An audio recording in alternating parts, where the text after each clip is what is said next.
इस समारोह में उपस्थित अंतरिक्ष विभाग के राज्य मंत्री डॉक्टर जितेंद्र सिंह जी, अंतरिक्ष विभाग के सचिव, अंतरिक्ष आयोग और इसरो के अध्यक्ष डॉक्टर एस सोमनाथ जी, वैज्ञानिकगण, अन्य गणमान्य अतिथियों, देवियों और स्वजनों, वो ऐतिहासिक क्षण जब विक्रम लैंडर चंद्रमा के दक्षिणी ध्रुव के पास सफलतापूर्वक उतरा था, हर भारतीय के लिए अत्यंत प्रसन्नता का क्षण था।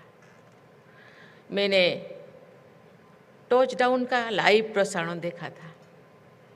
हर भारतीय की तरह मैं भी गर्व से भर गई थी।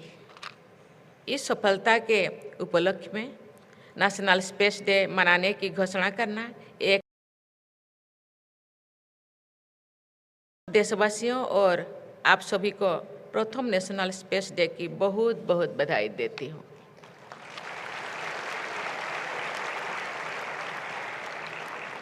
अपने प्रारंभिक दिनों के अब तक इसरो की यात्रा शानदार रही है। इसरो ने स्पेस सेक्टर में उल्लेखनीय उपलब्धियां हासिल की हैं।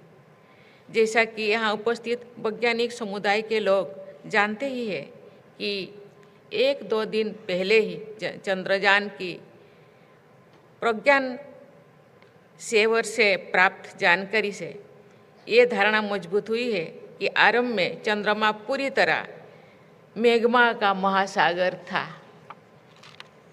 और धीरे धीरे शीतल होते हुए वर्तमान स्वरूप की तरफ बढ़ा। इसे वैज्ञानिक भाषा में लूनार मैग्मा ओशन हाइपोथेसिस कहते हैं। मुझे ये जानकर प्रसन्नता हुई है कि भविष्य में इसरो द्वारा चंद्रमा के अध्ययन के लिए अन्य मिशन की भी योजनाएं है। मैं संपूर्ण इसरो परिवार तथा विशेषकर चंद्रमा मिशन के से जुड़े सभी लोगों को अपनी शुभकामनाएं देती हूँ।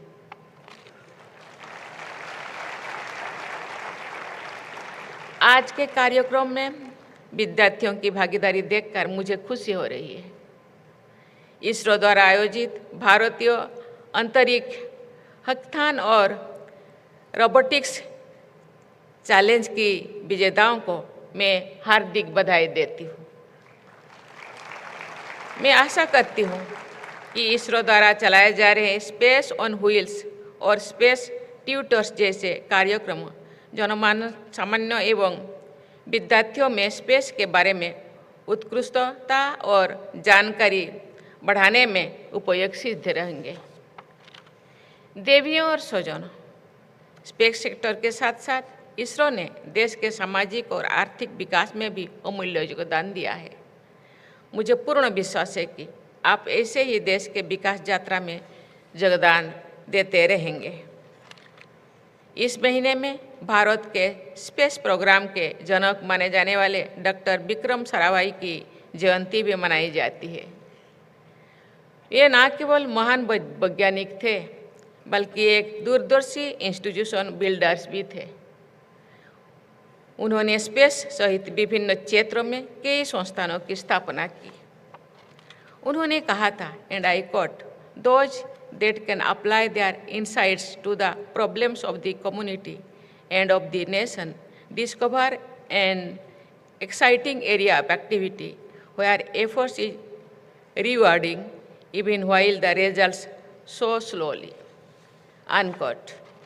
वर्तमान परिप्रेक्ष्य में उनका ये कथन अत्यंत प्रासंगिक है क्योंकि भारत के स्पेस प्रोग्राम का उद्देश्य अंतरिक्ष के क्षेत्र में आत्मनिर्भरता प्राप्त करते हुए देश का सामाजिक और आर्थिक विकास करना है। आज के इस आयोजन के विषय touching lives while touching the moon, India space saga भी इसी उद्देश्य से जुड़ा हुआ है। देवियों और स्वजनों, स्पेस एक्सप्लोरेशन ने मनुष्य की क्षमता को बढ़ाया है, मानव की कल्पना को यथार्थ में बदला है, ब्रह्मांड के रहस्यों से पर्दा उठाया है। स्पेस एक्सप्लोरेशन रोमांचकारी होने के साथ साथ एक चुनौती भरा कार्य भी है। इसमें अनेक समस्याएं आती हैं।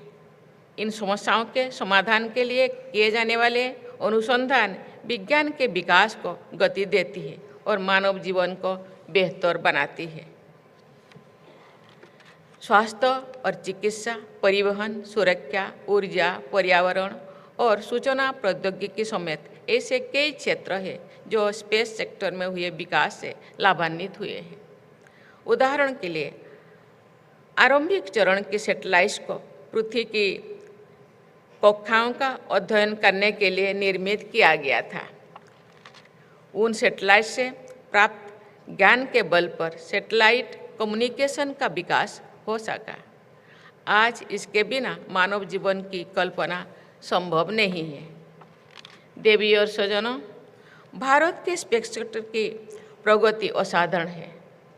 चाहे वो कम संसाधनों में सफलतापूर्वक पूरा किया गया मंगल मिशन हो या एक बार में 100 से अधिक सैटेलाइट्स का सफल प्रक्षेपण हो, हमने अनेक प्रभावशाली उपलब्धियां हासिल की है। निजी क्षेत्रों के लिए स्पेस सेक्टर के खुलने से स्टार्टअप्स की संख्या में बहुत तेज गति भी वृद्धि हुई है। इससे न केवल अंतरिक्ष अनुसंधान की उन्नति हुई है, बल्कि हमारी युवा शक्ति को अपने प्रतिभा दिखाने और उसे तराशने के नए अवसर भी मिले हैं।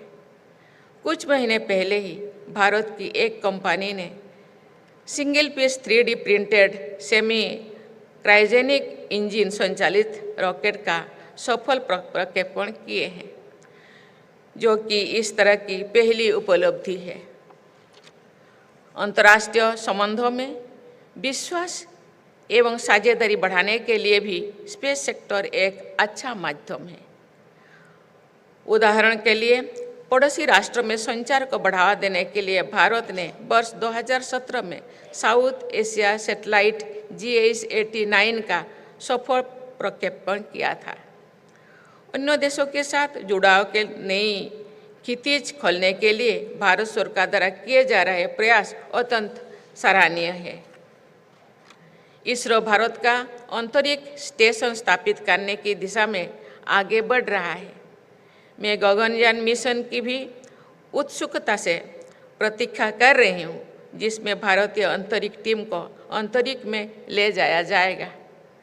मुझे विश्वास है कि इन सभी मिशन के फलस्वरूप ऐसे परिणाम सामने आएंगे जिनसे देश सामाजिक, आर्थिक एवं वैज्ञानिक रूप से लाभान्वित होंगे। देवियों और स्वजनों, हमें भावी चुनौतियों के लिए भी तैयार रहना है। स्पेस डेब्री अंतरिक्ष मिशन के लिए समस्या अत्यंत चिंताजनक है। अंतरिक्ष अनुसंधान की गतिविधियां निरंतर चलती रहे, इस उद्देश्य के साथ ISRO system for safe and sustainable operations management facility का संचालन किया जा रहा है। ये एक सराहनीय कदम है। मुझे ये जानकर भी खुशी हो रही है कि भारत वर्ष 2030 तक अपने सभी अंतरिक्ष अभियानों को डेब्री फ्री बनाने के लिए लक्ष्य रखे हैं। हमारे निष्ठावान वैज्ञानिकों ने न्यूनतम संसाधनों का उपयोग करके भारत के स्पेस प्रोग्राम को विश्व के श्रेष्ठतम स्पेस प्रोग्राम्स में स्थान दिलाया है। इसके लिए वे सराहने के पात्र हैं। मुझे पूर्ण विश्वास है हमारे देश में अंतरिक्ष विज्ञान के क्षेत्र में निरंतर प्रगति होती रहेगी तथा हम उत्कृष्टता के नए मानक स्थापन करते रहेंगे। मैं भविष्य के सभी स्पेस मिशंस के लिए बहुत बहुत शुभकामनाएं देती हूँ। धन्यवाद। जय हिंद, जय Bharat.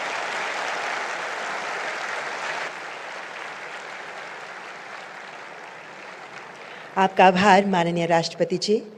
Please rise for national anthem, राष्ट्रगान।